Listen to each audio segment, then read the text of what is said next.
अस्सलाम वालेकुम। This is Abbas डॉगर। क्या हाल चाल है आपका? अल्लाह पाक आप सबको हमेशा सलामत रखे।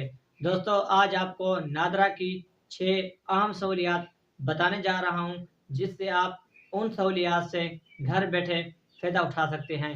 मिसाल के तौर पर अगर आप कोई गाड़ी खरीद रहे हैं, तो उसी वक़्त आप सिर्फ़ एक मैसेज करेंगे, तो आपको उसी वक़्त पता चल जाएगा कि जो हम गाड़ी खरीद रहे हैं, क्या ये चोरी की तो नहीं। तो इसी तरीके से 6 सहूलियात बताने जा रहा हूँ, वो भी नादरा की, जिससे आपको बहुत फ़ायदा होने वाला है। तो आपने क्या करना है कि वीडियो को कंप्लीट वॉच कर लेना है। वीडियो पसंद है तो लाइक और शेयर कर दें। चैनल पर पहली बार आए हैं तो चैनल को सब्सक्राइब कर दें।